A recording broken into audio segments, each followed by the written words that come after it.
नमस्कार। बीए पाठ द्वितीय प्रश्न पत्र की इस कक्षा में आपका स्वागत है। इससे पूर्व के व्याख्यान में हमने कवि कर्तव्य निबंध जो कि आचार्य महावीर प्रसाद द्विवेदी का लिखा हुआ है उस पर चर्चा की थी। हमने उसके अंतर्गत बात की थी उनके द्वारा छंद के संबंध में दिए गए अपने विचारों पर, भाषा पर और इसके साथ ही अर्थ संबंधी उनके जो विचार हैं उसके बारे में भी हमने चर्चा की थी। आज हम इसी की निरंतरता में लेखक महावीर प्रसाद द्विवेदी द्वारा बताए गए विषय संबंधी विचारों पर चर्चा करेंगे। जैसा कि आपको पता है, कवि कर्तव्य निबंध के अंतर्गत महावीर प्रसाद द्विवेदी ने इस बात पर चर्चा की है कि कवियों का क्या कर्तव्य है, उन्हें इस समय क्या करना चाहिए, किस तरह का लिखना चाहिए, किस तरह की भाषा होनी चाहिए, किस तरह का छंद होना चाहिए। इसी के अंतर्गत वे बताते हैं कि विषय किस प्रकार का होना चाहिए। तो विषय की बात जब वे करते हैं तो वे विषय के बारे में बताते हैं कि विषय ऐसा होना चाहिए जो उपदेशजनक तो हो लेकिन फिर भी बोझिल नहीं हो। केवल प्राकृतिक वर्णन करने में, केवल सुंदर नायिकाओं का वर्णन करने में अब कोई मतलब वाली बात नहीं है, क्योंकि जब इतना विस्तृत हमारा दृष्टिकोण हो चुका है, हम चींटी से लेकर के हाथी तक, भिक्षुक से लेकर के राजा तक, एक बूंद से लेकर के समुद्र तक, अनंत आकाश, अनंत पृथ्वी, अनंत पर्वत, ये सभी जो हैं ये सभी कविता के विषय हो सकते हैं। तो हमारी ऐसी क्या मजबूरी है कि हम फिर भी सुंदर नायक नायिकाओं के चित्रण करने में अपना समय और अपनी जो योग्यता है उसे व्यतीत करें। तो हमको इन सभी पर कविता लिखनी चाहिए, क्योंकि इन सभी के माध्यम से मनोरंजन भी हो सकता है। इनमें से कोई भी विषय यदि हम लें उससे मनोरंजन भी हो सकता है और मनोरंजन के माध्यम से हम उपदेश भी दे सकते हैं। तो वे बताते हैं कि कवि को जो विषय लेना चाहिए वो ऐसा लेना चाहिए जो इस यथार्थ जगत के काम का भी हो। केवल नायक नायिकाओं का चित्रण करने से अब कुछ भी सरने वाला नहीं है, उससे कुछ भी होने वाला नहीं है।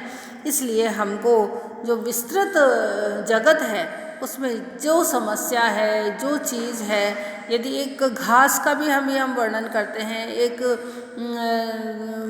कठोर धरती में उगे हुए एक पौधे का भी वर्णन करते हैं, उससे भी हम ये बता सकते हैं कि उसमें किस प्रकार की जिजीविषा है। तो इस तरह यदि हम वर्णन करें भी तो केवल मात्र प्रकृति चित्रण तक हमको सीमित नहीं रहना चाहिए। उसके द्वारा जो कुछ उपदेश दिया जा सकता है वह अवश्य देना चाहिए। आगे वे विषय के बारे में बात करते हैं कि जिस तरह से लक्षण ग्रंथों की रचना है, लक्षण ग्रंथों की रचना करना भी कोई आवश्यक नहीं है, क्योंकि संस्कृत में, जैसे संस्कृत भाषा है, उसके अंदर बहुत से अच्छे अच्छे काव्य, हजारों अच्छे से अच्छे काव्य हैं, लेकिन हिंदी में अभी इतना ज़्यादा जो साहित्य है वह विस्तृत नहीं हुआ है। तो अभी जब जो आवश्यकता है उसका हमें पहले ध्यान रखना चाहिए। अभी हमको कोई आवश्यकता नहीं है कि हम इस तरह के लक्षण ग्रंथों की रचना करें, क्योंकि लक्षण ग्रंथों की रचना करने से हमारा कुछ भी जो उद्देश्य है वह पूरा नहीं होने वाला है। यदि इसके बजाय हम किसी आदर्श पुरुष के चरित्र को हम लेते हैं विषय के रूप में और उसके ऊपर काव्य लिखते हैं तो हिंदी साहित्य को तो लाभ होगा ही, और उसके द्वारा और जो पढ़ने वाले हैं उनको भी उससे एक तरह से शिक्षा मिलेगी और उस शिक्षा के माध्यम से समाज में एक अच्छा जो एक उपदेश है वह जाएगा। तो यहाँ पर भी वे यही कहते हैं कि नायिकाओं के झगड़े में उलझने से हानि के अतिरिक्त लाभ की कोई संभावना नहीं है, यानी इस तरह की रचनाएं करना कोई बुद्धिमानी नहीं है। काव्य की जो दशा इस समय है कि काव्य बहुत ज़्यादा हमारे पास अतुल भंडार नहीं है, तो हमको लक्षण ग्रंथों के और नायक नायिकाओं के वर्णन की अपेक्षा, अलंकारों और रसों पर वर्णन करने की अपेक्षा हमको जो यथार्थ जगत है उसकी जितनी भी चीज़ें इस संसार में, उनमें से किसी विषय को लेकर के कविता करनी चाहिए। वे आगे समस्या पूर्ति की बात करते हैं कि समस्या पूर्ति भी उस समय बहुत ही, जब महावीर प्रसाद द्विवेदी ने ये निबंध लिखा था उस समय समस्या पूर्ति का भी बहुत चलन था। समस्या पूर्ति के लिए भी कहते हैं कि समस्या पूर्ति के लिए जिस कौशल की और जिस प्रबल प्रतिभा की आवश्यकता है, ये प्रतिभा बहुत कम लोगों में देखी जाती है। इसलिए समस्या पूर्ति भी प्रायः अपने उस उद्देश्य को पूरा नहीं कर पाती।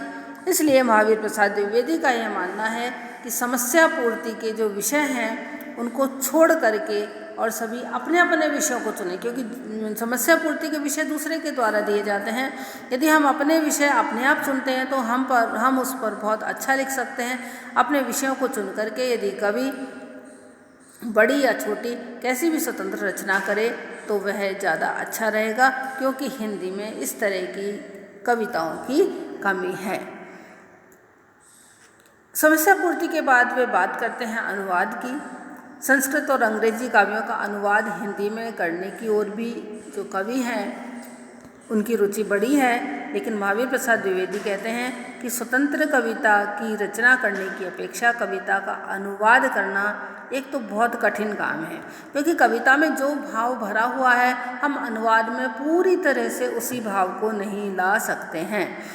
यहाँ पर ये महावीर प्रसाद द्विवेदी कहते हैं एक उदाहरण के माध्यम से कि मानो एक छोटी सी शीशी में इत्र भरा हुआ है और हम जब उस इत्र को दूसरी शीशी में डालते हैं तो पहली बात तो यह है कि उस इत्र को दूसरी शीशी में डालने में ही बहुत ज़्यादा कठिनता होगी, और यदि जैसे तैसे हमने उसे डालने की कोशिश की, डालने का प्रयास किया, तो भी निश्चित बात है कि 2-4 बूंद इधर उधर चली ही जाएगी, और वो जो शीशी में जाएगा उसके उलट फेर के कारण उसकी जो सुगंध है उसका बहुत सा अंश उन बूंदों के माध्यम से उड़ भी जाएगा।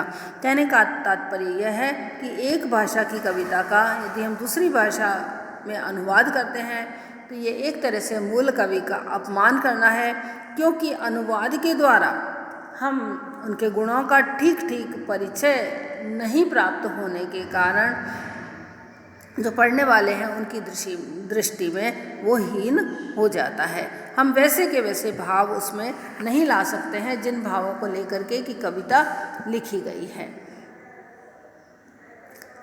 इसी तरह से आगे महावीर प्रसाद द्विवेदी बताते हैं कि संसार में ईश्वर या देवताओं का जो अवतार है उसके बारे में यदि हम चर्चा करें तो उनके जो अवतार हैं वो भी किसी विशेष कार्य के लिए हुए हैं।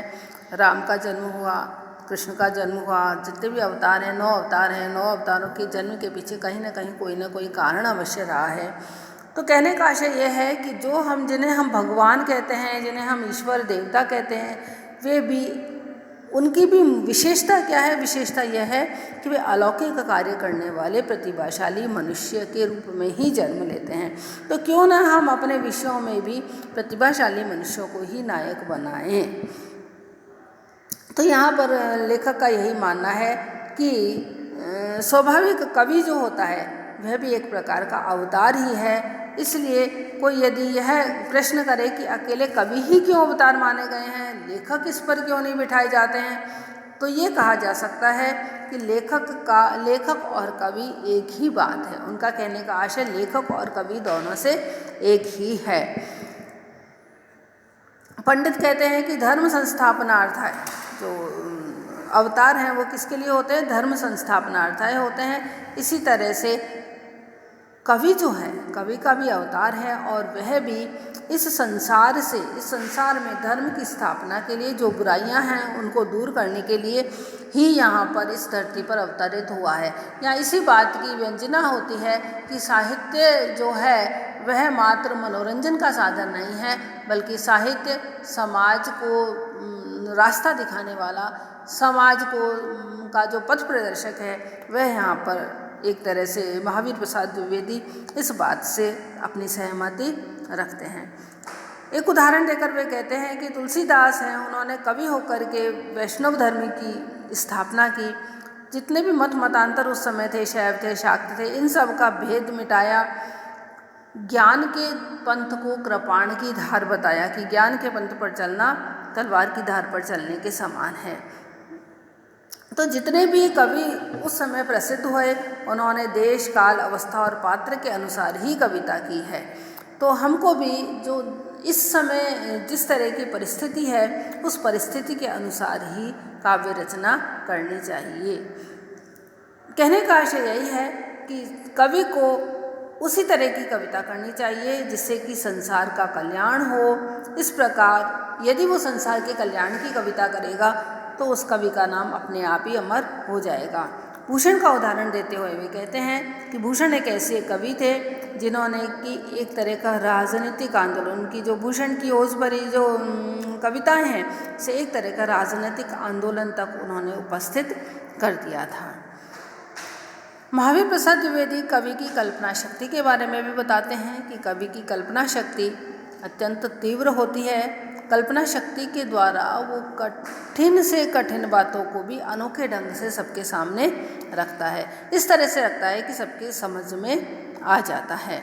यानी कोई बात यदि हम सीधे सीधे कहेंगे तो वह समझ में नहीं आएगी, लेकिन यदि किसी कविता के माध्यम से सरस तरीके से और सरल तरीके से यदि हम कहेंगे तो वो पढ़ने और सुनने वाले के मन में अंदर तक हृदय में बैठ जाएगी। तो उसके कवि के अंदर जो ये शक्ति है वह अनजानी है। उस शक्ति के द्वारा ही वह पदार्थों का इस तरह का मनोरम दृश्य खींचता है, इस तरह का मनोरम चित्र खींचता है कि पढ़ने और सुनने वाले एकाग्रचित होकर के उसके ऊपर बड़े प्रेम के साथ में, बड़े सहृदयता के साथ में विचार करते हैं। और फिर कवि है वह अपनी कल्पना से ऐसी शिक्षा भी देते हैं। कवि का काम जो प्राकृतिक चित्रण है या समाज का चित्रण है, बस यह चित्रण करना भर नहीं है, उसका काम उपदेश देना भी है। क्या इस समय समाज में चल रहा है और कैसा क्या होना चाहिए, इसका वर्णन भी, इसका चित्रण भी करना भी कवि की जिम्मेदारी है। और यहाँ पर महावीर प्रसाद द्विवेदी कहते हैं कि कवि के अंदर यह प्रतिभा होती है कि वह अपनी बात को इस तरह के से सबके सामने रखे कि वह आज्ञा होते हुए भी न तो आज्ञा का रूप धारण करती है और न ही अपना आज्ञा में जो एक रूखापन होता है उस रूखापन को ही प्रकट होने देती है, बल्कि कविता के माध्यम से व्यक्ति का मन, कविता पढ़ने वाले या कविता सुनने वाले का मन अंदर ही अंदर इस तरह से प्रेरित हो जाता है कि वह उस आज्ञा को मानने की ओर बढ़ने लगता है और उस आज्ञा को मानने पर विवश हो जाता है। यानी हम कभी ऐसी कविता पढ़ते हैं जिसमें कि कोई उपदेश है तो हम स्वतः उस कविता को पढ़ करके उस उपदेश को ग्रहण करते हैं, जबकि कवि हमें ऐसा नहीं कहता कि तुमको ऐसा करना चाहिए, लेकिन हम किसी पात्र के माध्यम से या किसी और माध्यम से, कविता के माध्यम से जब हम उसको आज्ञा को देखते हैं, उस आज्ञा को सुनते हैं, तो उस आज्ञा को हम बड़े प्रेम पूर्वक स्वीकार करते हैं और उसको स्वीकार करने में हमको आनंद भी आता है। लेखक आगे बताते हैं कि कविता को लिखते समय कवि के मन में जो भी भाव होता है वही भाव सहृदय के मन में भी उपस्थित होना चाहिए, तभी वह कविता अच्छी कविता मानी जाती है। देखिए बच्चों, यही रस निष्पत्ति का भी सिद्धांत है। जो भाव कवि के मन में है वही भाव यदि पाठक या श्रोता के मन में आ जाता है तो वही कविता सार्थक होती है। लेकिन उसके लिए यह आवश्यक है कि कविता को पढ़ने वाला या सुनने वाला सहृदय होना चाहिए। यदि वह सहृदय नहीं है तो उसके सामने कविता लिखना या उसके सामने कविता पढ़ना बेस के आगे बीन बजाने जैसा होगा। इसलिए सहृदय होना बहुत ज़रूरी है। सहृदय होंगे लोग तो जो कविता लिखी जाएगी उस कविता को लिखते समय कवि के मन में जो भाव और विचार होंगे वे ही भाव और विचार पाठक या श्रोता के मन में भी हो जाएंगे। देखिए बच्चों, इस निबंध से अलग जाकर के मैं आपको इसका एक उदाहरण देती हूँ कि जिस तरह से कवि के मन में जो भाव होता है उसी भाव का प्रस्फुटन यदि हमारे मन में भी हो जाता है, श्रोता या दर्शक के मन में, पाठक के मन में भी हो जाता है, तो वह कविता अच्छी मानी जाती है। अभी तुलसीदास की रामचरितमानस यदि हम लेते हैं, तुलसीदास की रामचरितमानस को पढ़ करके हमारे मन में कैकई के प्रति एक दुर्भावना पैदा होती है कि कैकई अच्छी नहीं थी, उसने राम को वन भेज दिया। कैकई वही है, पात्र वही है, लेकिन उसी कैकई को जब मैथिली शरण गुप्त अपने साकेत में जब उसके बारे में वर्णन करते हैं तो उस साकेत को पढ़ करके हमारे मन में कैकेयी के प्रति सहानुभूति की भावना पैदा हो जाती है, उसके प्रति हमारे मन में किसी प्रकार की कटुता नहीं रहती, क्योंकि कवि की जो मानसिकता है, कवि का जो भाव है, वही भाव पाठक या श्रोता के मन में उत्पन्न हो जाए तो वही कविता सार्थक है। इस तरह से दोनों कवि अपने अपने काव्य में पूरी तरह से उनकी जो कविता है वह बहुत उत्तम कोटि की, श्रेष्ठ कोटि की कही जा सकती है, क्योंकि तुलसीदास के मन में कैकेयी के प्रति जो भावना है वही भावना हमारे मन में पैदा हो जाती है। और जब हम रामचरितमानस पढ़ते हैं और जब हम साकेत पढ़ते हैं तो जो मैथिली शरण गुप्त के मन में कैकेयी के प्रति भावना है वह भावना हमारे मन में पैदा हो जाती है। तो यहाँ पर एक छोटा सा उदाहरण दे करके मैंने आपको यह बताया है कि कविता लिखते समय कवि के मन में जो जो भाव उदित होते हैं, यदि वही भाव पाठक या श्रोता के मन में उत्पन्न हो जाए तो वह कविता अच्छी कविता मानी जाती है। महावीर प्रसाद द्विवेदी आगे बताते हैं कि हिंदी आजकल संक्रांति अवस्था में है। संक्रांति अवस्था में क्यों है? क्योंकि कवि का ये कर्तव्य है कि लोगों की जो रुचि है उसमें बहुत ज़्यादा बदलाव हो रहे हैं। उस रुचि को ध्यान में रख करके कविता ऐसी सहज और मनोहर रचे कि साधारण पढ़े लिखे लोग जो हैं वो भी पुरानी कविता को पढ़ने के साथ नई कविता को भी पढ़ने लगे। कि अभी लोगों में पुरानी कविता को पढ़ने के उनका रुझान है, लेकिन ये जो संक्रांति काल है, पुरानी कविताएं अभी पूरी तरह छूटी नहीं हैं और नई कविताएं आ गई हैं। तो नई कविताओं के प्रति रुझान उत्पन्न करने के लिए भी कवि को प्रयास करना होगा। नई कविता में नए विचार लाने पड़ेंगे, नई उपमाएं लानी पड़ेंगी, नए शब्द लाने पड़ेंगे और इस तरह से पाठकों और श्रोताओं का ध्यान नई कविता की ओर भी आकर्षित करना होगा। तभी जाकर के जो आज के लोग हैं वे नई कविता की ओर आकर्षित होंगे। तो कवियों का यह कर्तव्य बनता है कि वो लोगों की रुचि को ध्यान में रख करके और कविता करें। विषय ऐसा हो जो कि लोगों की रुचि का हो। जब लोगों का झुकाव इस तरह की नई साहित्य की तरफ, नई कविता की तरफ होने लगेगा, तब जाकर के जो सामाजिक, नैतिक और धार्मिक विषय हैं उनकी हम जो सुंदर शिक्षा है वह दे पाएंगे। यानी कवि उन विषयों की जो सुंदर शिक्षा है वह तभी दे पाएंगे जबकि लोग नई कविता के प्रति, नए साहित्य के प्रति आकर्षित हो। महावीर प्रसाद द्विवेदी यह भी कहते हैं कि यह बात किसी ने बहुत पहले कही थी, लेकिन यह सही लगती है कि अब के कवि खद्योत समझते करत प्रकाश। यानी ये जो पूरा है वो इस तरह है, सूर सूर तुलसी ससी उडगन केशवदास, अब के कवि खद्योत समझते करत प्रकाश। तो महावीर प्रसाद द्विवेदी लिखते हैं कि जिसने ये दोहा लिखा है उसको बड़े दूर की सूझ गई है। बोलचाल की भाषा में आज तक कोई कविता ऐसी नहीं बची जिसका प्रचार चंद्रकांता के समान साधारण पढ़े लिखे लोगों में भी हुआ हो।